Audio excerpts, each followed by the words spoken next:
Setiap siang saat suaminya kerja, ada pria berseragam yang selalu datang membawa paket. Tapi bukan barang yang ia antar, melainkan godaan, hasrat, dan akhirnya dosa yang tak bisa dikembalikan. Siapa sangka pengkhianatan terbesar datang lewat pintu depan, di antara dengan senyum ramah dan suara bel belanja online.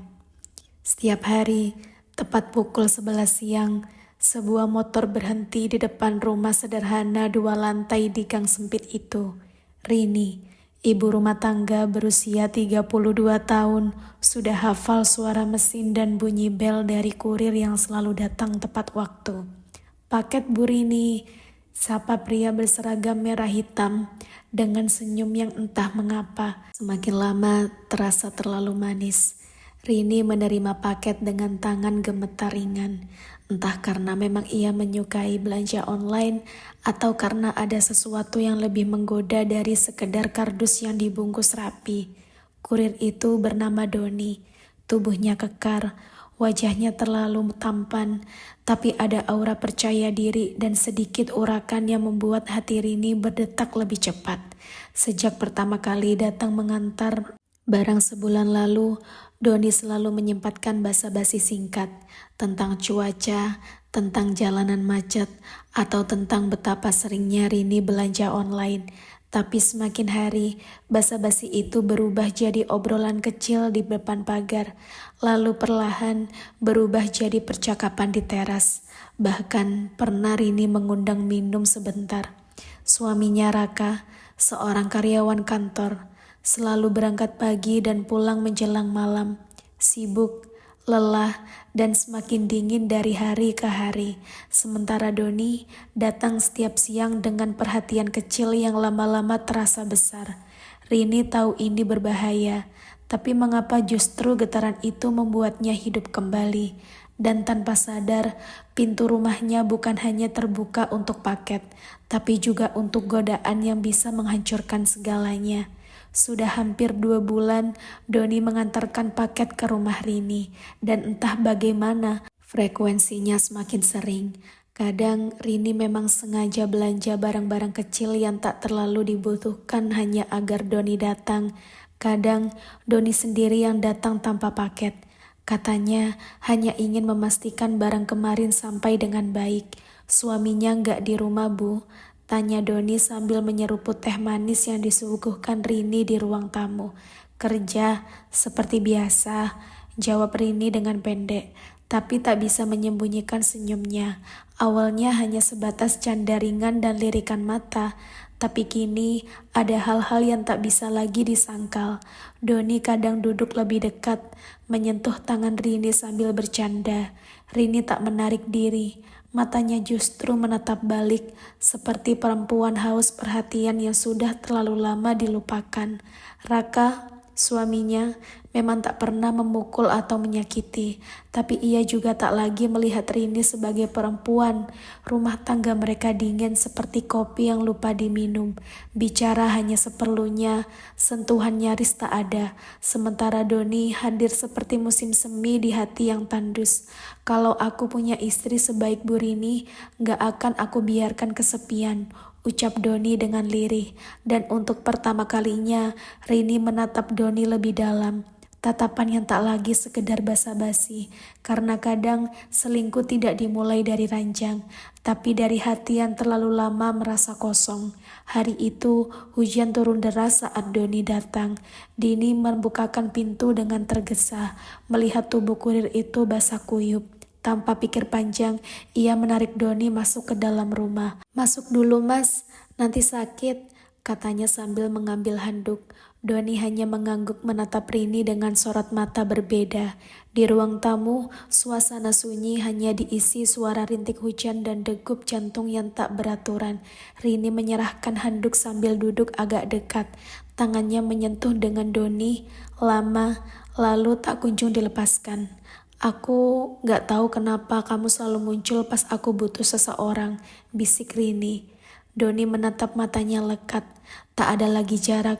Mungkin karena aku memang ditakdirkan datang saat kamu butuh perhatian, jawabnya dengan pelan. Dan saat itu terjadi pelukan pertama, hangat, tak terduga, tapi juga tak dilawan.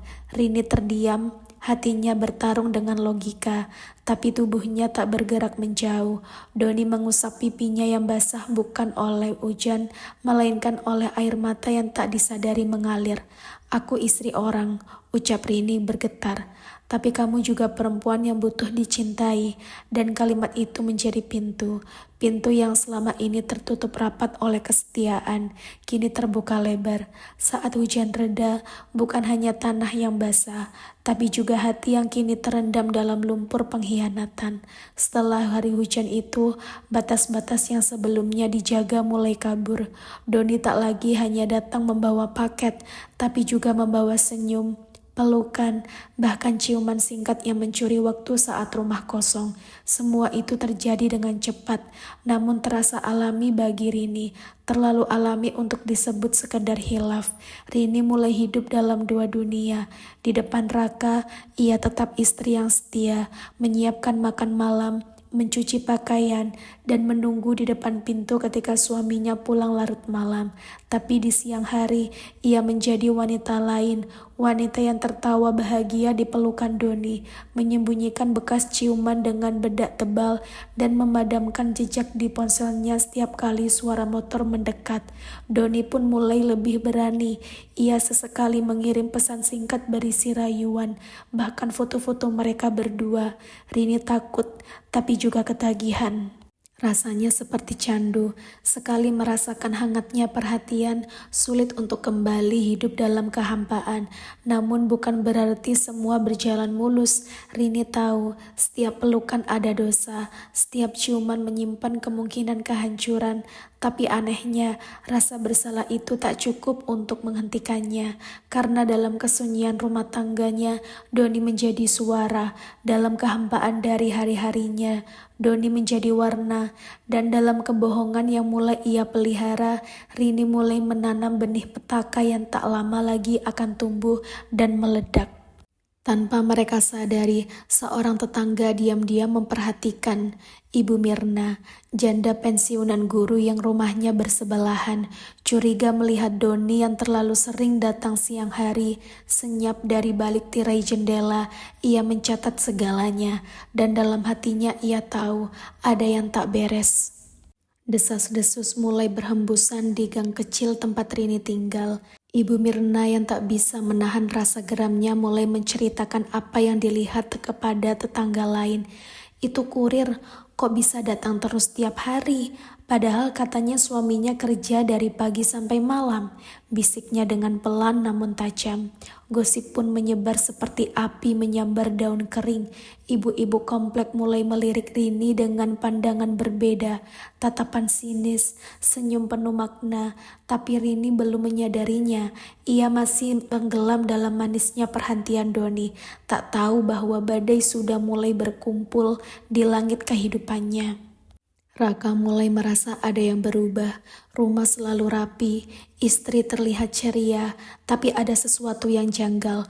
Ponsel Rini kini selalu digenggam, bahkan di rumah kamar mandi. Saat ia pulang lebih awal dari biasanya, Rini tampak panik, padahal hanya sedang menyapu. "Kenapa kamu kaget?" tanya Raka curiga. "Enggak, cuma kaget kamu pulang cepat," jawab Rini tergagap. Malam itu Raka duduk termenung. Ia membuka riwayat belanja online Rini yang terlihat tak wajar. Lalu tanpa suara, ia menyalakan kamera kecil di ruang tamu. Hatinya bergetar, ia butuh bukti. 2 hari kemudian, Raka memeriksa rekaman kamera. Detik demi detik, hingga terlihat Doni masuk rumah lalu disambut pelukan hangat Rini. Dunia Raka runtuh seketika. Tangannya gemetar, wajahnya pucat. "Jadi ini yang kamu lakukan saat aku mencari nafkah?" bisiknya lirih dan hancur. Malam itu, Raka pulang tanpa sepatah kata. Tatapannya dingin, menusuk. Rini menyadari ada yang salah, tapi belum sempat bertanya. Raka melempar flash disk ke meja. "Lihat sendiri, pengkhianatan macam apa yang kamu pelihara di rumah ini. Ucapnya pelan, namun penuh bara yang siap membakar segalanya. Rini menonton rekaman itu dengan tubuh gemetar. Setiap adegan terasa seperti pisau yang mengoyak harga dirinya. Ia mencoba menjelaskan, menangis, memohon ampun, tapi air mata tak bisa menghapus luka yang sudah terlalu dalam. Raka hanya berdiri di ambang pintu, menatap perempuan yang dulu ia cintai kini menjadi sosok asing yang menyakitinya. Aku sudah maafkan kamu, tapi bukan berarti aku bisa melupakan, ucap Raka dengan suara lirih namun tegas. Esok harinya, Raka pergi meninggalkan rumah tanpa amarah, tanpa teriakan. Hanya kepergian yang sunyi namun dihancurkan. Doni tak pernah melihat lagi, entah pindah rute atau memang lari dari tanggung jawab. Kini menjalani hari-hari dalam sepi yang sebenarnya, tanpa cinta, tanpa suami, tanpa kurir yang dulu ia kira membawa bahagia. Hanya sunyi dan penyesalan yang datang setiap detik, mengetuk pintu yang dulu ia buka untuk dosa. Karena selingkuh tak hanya merusak pernikahan, ia merusak kepercayaan, dan kepercayaan yang hancur tak bisa dikirim ulang seperti paket yang salah alamat.